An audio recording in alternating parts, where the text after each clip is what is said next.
വയനാട് മേപ്പാടി 900 കണ്ടിയിൽ സ്വകാര്യ റിസോർട്ടിൽ സ്ഥാപിച്ച ടെന്റ് തകർന്നു വീണ് യുവതി മരിച്ചു. നിലമ്പൂർ അകമ്പാടം സ്വദേശി നഷ്മയാണ് മരിച്ചത്. എമറാൾഡ് റിസോർട്ടിന്റെ ടെന്റ് ഗ്രാമിലാണ് അപകടമുണ്ടായത്. റിസോർട്ടിന് 2 വർഷമായി ലൈസൻസ് ഇല്ലെന്ന് പഞ്ചായത്ത് അറിയിച്ചു.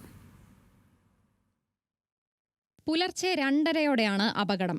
ബിസിനസ് ടൂറിനായി 900 കണ്ടിയിലെത്തിയ 14-അംഗ സംഘം താമസിച്ച ടെന്റിന്റെ മേൽക്കൂരയാണ് തകർന്നു വീണത്. മരത്തടികൾ ഉപയോഗിച്ച് നിർമ്മിച്ച ടെന്റിന്റെ മേൽക്കൂര ദേഹത്ത് വീണാണ് നിലമ്പൂർ അകമ്പാടം സ്വദേശി നിഷ്മ മരിച്ചത്. കൂടെയുണ്ടായിരുന്ന 2 പേർക്ക് നിസാര പരിക്കേറ്റു. രാത്രിയിൽ മഴ പെയ്തിരുന്നെന്നും എന്നാൽ അതുമാത്രമാണ് അപകടത്തിന് കാരണമെന്ന് കരുതുന്നില്ലെന്നും മേപ്പാടി CI ജയപ്രകാശ് പറഞ്ഞു. മഴ മാത്രമായിരിക്കില്ല, മഴ ഇന്നലെ പെയ്തിരുന്നു എന്നുള്ളൊരു ഘടകമാണ്. പക്ഷേ അത് ബാക്കിയുള്ള പരിശോധിച്ചാൽ നമുക്ക് മനസ്സിലാവുകയുള്ളൂ. ഇവർ ഇത് എക്സ്റ്റെൻഡ് ചെയ്ത് എടുത്തിരിക്കുന്നതെന്നാണ് മനസ്സിലാകുന്നത്. ഇപ്പോൾ നമ്മൾ കൊടുത്തിരിക്കുന്നത് താഴെയുള്ള ബിൽഡിങ്ങിലാണ്. ഇപ്പോൾ ടെന്റ് ഇവർ എക്സ്റ്റെൻഡ് ചെയ്തിട്ട് കൺസ്ട്രക്ട് ചെയ്താണെന്നാണ് തോന്നുന്നത്. സംഭവത്തിൽ റിസോർട്ടിനെതിരെ നടപടിയെടുക്കുമെന്ന് മേപ്പാടി പഞ്ചായത്ത് അധികൃതരും അറിയിച്ചു. ഓഫ് റോഡായി മാത്രമാണ് 900 കണ്ടിയിലേക്ക് യാത്ര ചെയ്യാൻ സാധിക്കുക. നേരത്തെ കാട്ടാനാക്രമണത്തിൽ ടൂറിസ്റ്റ് മേപ്പാടിയിൽ കൊല്ലപ്പെട്ടിരുന്നു.